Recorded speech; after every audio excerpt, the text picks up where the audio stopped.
Kung ikaw, meron kang gustong mapatalsik, mapaalis sa posisyon, labasan mo agad ng ebidensya. Yun po yung nakikita natin. Ano po, sa mga congressman, nilalatag nila sa atin, ipinaparinig nila sa atin mga kababayan. Ngayon, ano po ang nakikita natin sa side ng Vice Presidente with matching 16 na abogado? Atat po ba silang magpaliwanag? Nagmamadali po ba silang ilatag yung kanilang mga eksplanasyon?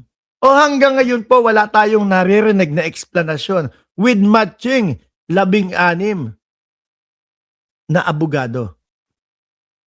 Ako po kasi kung ako ang poposisyon diyan sa posisyon nila at ako ay may paliwanag, nilatag ko na 'yan. Sabi ni Ronel, no, sigurado ka? Eh di nandiyan ang comment section. Babasahin ko. Kapag may nabasa ako sa inyo na paliwanag, na ipinaliwanag na ng kampo ng Vice Presidente. Yan ang gusto ko sa inyo no? Pero kapag wala kayong isinagot, wala. Pulpul pa din kayo at mga uto-uto pa din kayo. Di ba? Kaya po tayo may ganyan. Active ang comment section lagi ni Mark Ramos. Hindi nagbubura ng comment section si Mark Ramos. Upang sa ganoon, mabigyan natin ng daan yung mga supporter ng Vice Presidente upang maidepensa ang Vice Presidente. Kaya lang tingin ko wala din kayong wala din kayong ibubuga lagi Wala din kayong sasabihin, wala kayong pandepensa Bakit?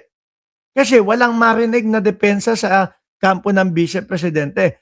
At ang katotohanan lagi nating nakikita mga bossing ay yung mga ganitong sitwasyon. Ano po? Palitan si SP Soto kasi gusto at nagmamadali na umpisahan agad yung impeachment ng Vice Presidente. Ang sabi ni SP Soto, kapag ibinigay sa kanila yung transcript ng yung impeachment, uumpisahan na kinabukasan. Di ba? Doon sila nataranta, natakot. Palitan si Soto. Kita niyo po, ang yayabang na doon po namin uumpisahan, doon po namin sasagutin sa tamang lokasyon, sa tamang panahon. No? Yung mga impeachment na yan. Tapos makikita mo, sumbong sa Supreme Court. Pakisabi naman po na huwag matuloy yung impeachment kasi mahina daw po ang ebidensya. Mga lawyer ni Sara, walang depensa sila. Sila pa kayang mga DDS. Correct. Kaya ho kapag mga pumapasyal dito yan, mga Boss Chief Amoser, may pagkakataon dyan sa comment section na babasa ko naman. Pero walang mga masabi. Dahil yung mga kaibigan nila, yung mga sinusuportahan at fanatiko sila, wala po ding masabi, mga kababayan. Ngayon, okay na yan. No? Ano ba uunahin ko dito? Kay Bato? Hindi, eto muna. Nakita ko lang din ho ito, mga Boss Chief Amoser, no? The Manila Times, yung ratings ng Senado, mga kababayan, bumababa. Nawala ng, hindi naman wala. Siyempre, nandiyan po ang mga DDS. Saglit lang Nandiyan po ang mga DDS, mga Boss Chief Amoser. Pero simula po nung nagpalit mga kababayan, mga Boss Chief Amoser ng SP, eto na po yung naging balita. Yung mga kapwa natin Pilipino ang sinasabi, wala na tayong aasahan dito sa mga senador na ito. May kanya-kanya na silang mga interes.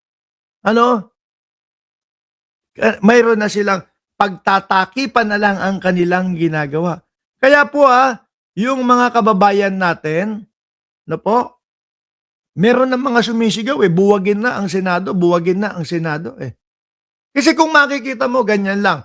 Ang mga Pilipino gustong malaman ang katotohanan, gustong marinig kung saan talaga napunta ang pondo ng bayang Pilipinas.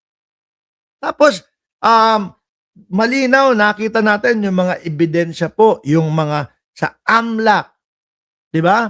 Doon sa Kongreso pa lang pinagtugma-tugma pa ho mga Boss Chief Amo Sir. Pinagtugma-tugma pa ho mga kababayan. Tapos pagdating dito sa Senado, eh wala.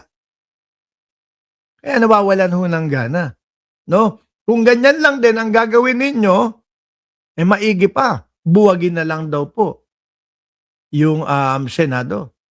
Biruin nyo, ilan pong senador yan, mga kababayan, mga Boss Chief Amo Sir. Gagamit ako ng calculator dahil 24 na senador, kasama si Bato de la Rosa na sumusweldo. Sabihin na natin 330,000 ang sweldo ng bawat senador. No? Multiply by 24.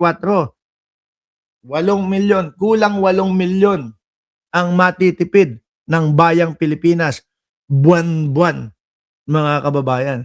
Kasi kung ganito lang ang makikita natin magkakampihan lang po sila para hindi para yung mga kaalyado nila, yung mga kakampi nila, mga kaibigan nila na mga politiko hindi malitis, wala. Hindi po interes ng Pilipino yung mga ginagawa ho nila, mga bossing.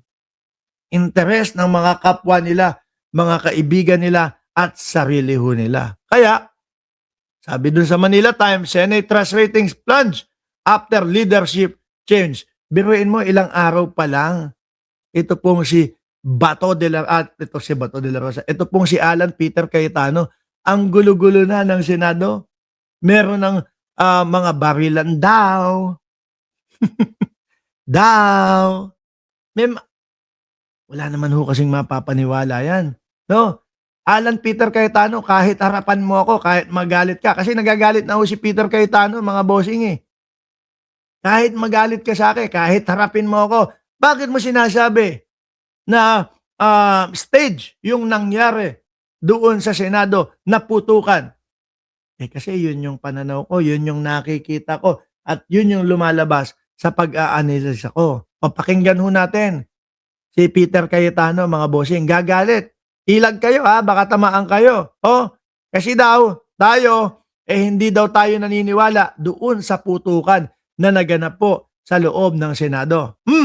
Yeah, but I don't think there's... Yan. Yan. Ready ka na?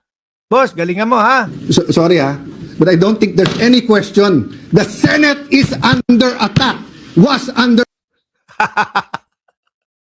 May gigil pa ho, may gigil pa na biglang bumalik sa isipan ko yung sinabi ni Montulfo bandang dulo doon sa kanyang sa kanyang ipinost Ano yun? Sandali lang, balikan ko Sabi ni Montulfo doon, basta bading madrama, sabi ni Tweety Bird.